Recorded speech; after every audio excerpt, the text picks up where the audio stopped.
Title আর thumbnail দেখে তো তোমরা বুঝেই গেছো আমি এখন এসে পড়েছি উত্তর 24 পরগনা জেলার চাকলাধাম, যেটা কিন্তু লোকনাথ বাবার জন্মস্থান।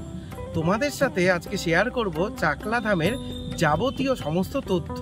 তোমরা এখানে পুজো কিভাবে দেবে, কখন পুজো হয়, মন্দির কটা থেকে কটা পর্যন্ত খোলা থাকে, সেই সাথে রাজভোগ এবং খিচুড়ি ভোগ খাওয়ার নিয়ম ও তার কুপন কিভাবে কালেক্ট করবে, A to Z সমস্ত ইনফরমেশন। তো ভিডিওটি স্কিপ না করে তোমরা শেষ পর্যন্ত দেখতে থাকো। ভিডিওটা শেষ পর্যন্ত দেখে যদি ভালো লেগে থাকে অবশ্যই লাইক করতে ভুলবে না, আর কমেন্ট করে জানাতে পারো তোমরা কে কে এই চাকলাধামে এসেছো। আর ভিডিওটি প্রচুর পরিমাণে শেয়ার করো যাতে সবার কাছে নতুন আপডেট সহ এই চাকলাধামে সমস্ত তথ্য পৌঁছে যায়, যাতে সবাই সঠিকভাবে জানতে পারে আর এসে কোনো অসুবিধা যাতে না হয়, তাই প্রচুর শেয়ার করো। প্রথমেই বলে দিই, তোমরা লোকনাথ বাবার জন্মস্থান অর্থাৎ চাকলাধামে পৌঁছাবে কেমন করে। তোমরা যদি ট্রেনে করে আসো, শিয়ালদা অথবা বনগাঁ যেই দিক থেকেই আসো না কেন, তোমাদেরকে নামতে হবে অশোকনগর রোড রেলওয়ে স্টেশনে। সেখান থেকে চাকলাধামের দূরত্ব 15 কিলোমিটার। স্টেশনের বাইরে তোমরা অটো পেয়ে যাবে চাকলাধামে আসার জন্য। তবে আমি বলবো ছোট 4 চাকার গাড়ি অথবা বাইকে করে আসলেই কিন্তু বেস্ট হবে এই চাকলাধামে পৌঁছানোর জন্য।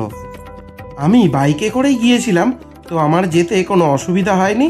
প্রায় 40 মিনিট মতন জার্নি করে আমি পৌঁছে গিয়েছিলাম চাকলাধামে। তারপর পৌঁছেই প্রথমে নিয়েছিলাম পুজো দেওয়ার জন্য যে সমস্ত ডালি বা ফুল, ধূপকাঠি, যে সমস্ত কিছু প্রয়োজন হয় সেগুলো। এখানে একটা মজার বিষয় হচ্ছে, চাকলাধামের যে মন্দিরটা আছে সেখানে প্রবেশ করতে গেলে কিন্তু বাইরেই তোমাদেরকে জুতো খুলে তারপরে মন্দিরের ভেতরে প্রবেশ করতে হবে। তোমরা যেই দোকান থেকে ফুল বা পুজোর সামগ্রী কিনবে সেই দোকানেই কিন্তু জুতো রাখতে পারো। আর তোমরা যদি পুজো দিতে না চাও, তবে মন্দির কর্তৃপক্ষের এখানেও কিন্তু জুতো অথবা বাইক, যে সমস্ত জিনিস, ব্যাগ ট্যাগ আছে, এগুলো কিন্তু রাখতে পারো। সেখানে তোমাদেরকে কিছু টাকা দিতে হবে, 5 টাকা 10 টাকা এরকম আছে।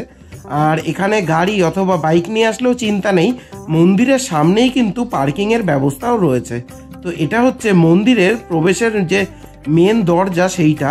আরেকটা দরজাও আছে, সেটা যখন প্রচুর ভিড় হয় তখন খুলে দেয়, কিন্তু সাধারণত বেশিরভাগ সময় এই দরজাটাই কিন্তু খোলা থাকে।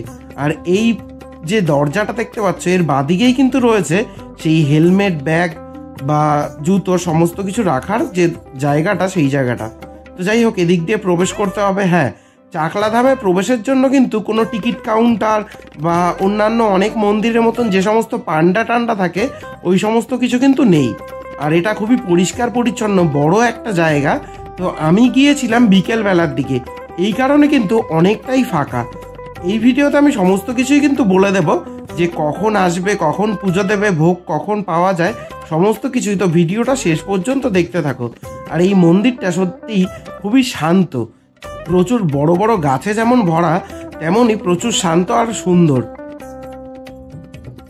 মন্দিরের ওপরেই তোমরা দেখতে পাবে ব্রহ্মা, বিষ্ণু আর শিবের 3টে মূর্তি কিন্তু রয়েছে। আর এইটা হচ্ছে কিন্তু লোকনাথ বাবার যে জন্মস্থান, সেই জন্মস্থান চাকলা, যেটা কিন্তু উত্তর 24 পরগনাতে পড়ছে, দেগঙ্গা ব্লক যে আছে সেইখানে। আর এটা হচ্ছে সেই যজ্ঞ যে হয় সেই জায়গাটা, অর্থাৎ যজ্ঞকুণ্ড। তারপরে দেখতে পারবে এখানে হচ্ছে প্রচুর লোক হয়, তো সেই কারণে এরকম ব্যারিকেড দেওয়া রয়েছে লোহার। আর এখানে অনেকে মানত করে এই গাছের মধ্যে বেঁধে দিয়েছে সুতো। আর এই দিকে দেখতে পাচ্ছ, এখানে কিন্তু রাজভোগ দেওয়া হয়। সেই রাজভোগ কিন্তু 75 টাকা করে, মানে তোমাদের কুপন সংগ্রহ করতে হবে এই রাজভোগ নিতে গেলে। রাজভোগের জন্য যে কুপন দরকার হয়, সেই কুপনও তোমরা এখান থেকেই সংগ্রহ করতে পারবে। সকাল 10টা থেকে দুপুর 1টা পর্যন্ত কিন্তু এই কুপন দেওয়া হয়। এছাড়াও এখানে কিন্তু 35 টাকায় খিচুড়ি ভোগও দেওয়া হয়, সেটার কুপনও কিন্তু সকাল 10টা থেকে দুপুর 1টা পর্যন্ত দেওয়া হয়।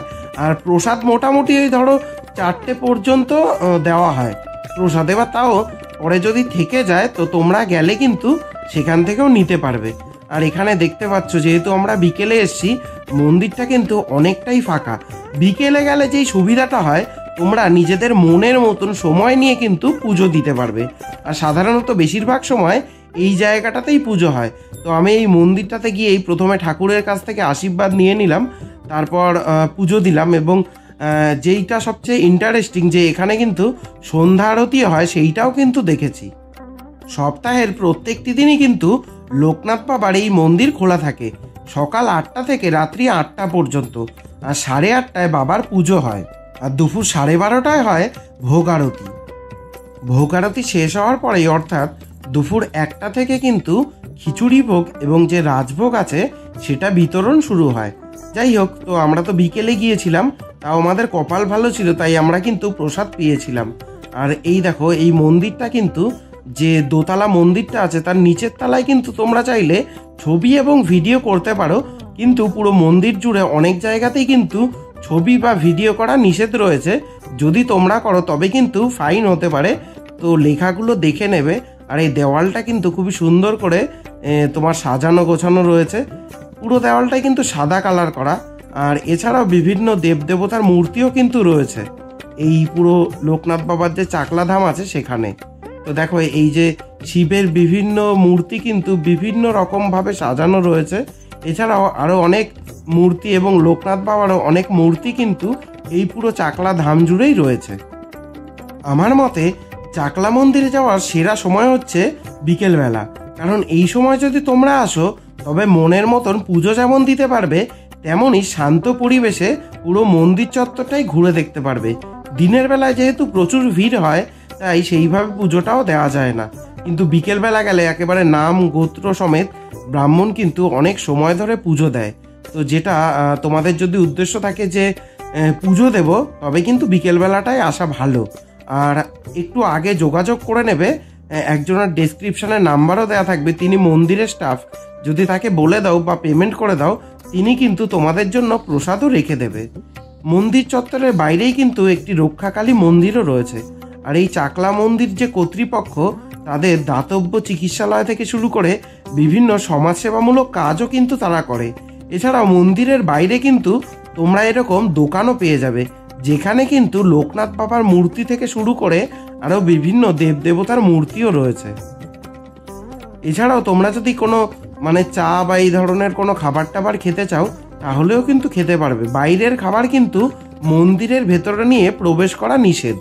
তো যদি বাইরের থেকে কোনো খাবার নিয়ে আসো, সেটা বাইরেই খেয়ে নেবে অথবা রেখে দিতে পারো, কারণ মন্দিরের ভেতরে কিন্তু যথেষ্ট পরিষ্কার পরিচ্ছন্নতা বজায় রাখার নিয়ম যেহেতু রয়েছে, সুতরাং আমাদের সবারই চেষ্টা করা উচিত মন্দিরটা যাতে পরিষ্কার পরিচ্ছন্ন রাখে।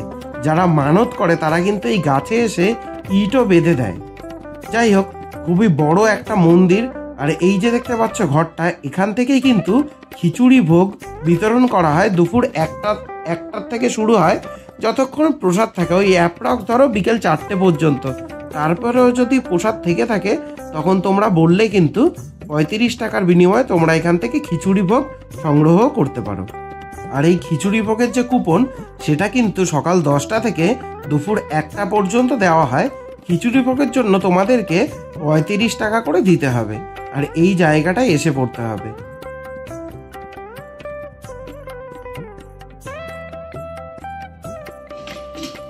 আমাদের ভাগ্য ভালো ছিল, তাই এই দাদা রতনদা হচ্ছে মন্দিরেরই স্টাফ। রতনদা একটু তাকাও এদিকে। এই দাদা আমাদেরকে ভোগ দিল, তো আমাদের কপালে ছিল। আর এই রতনদা না থাকলে কিন্তু আমরা এই ভোগটা পেতাম না। তো তোমরা যখন আসবে, এই রতনদার সাথে কিন্তু যোগাযোগ করে নিতে পারো। দাদা মন্দিরের স্টাফ, সেই সাথে হচ্ছে দাদার কিন্তু নিজস্ব দোকানও আছে, 28 নম্বর স্টল।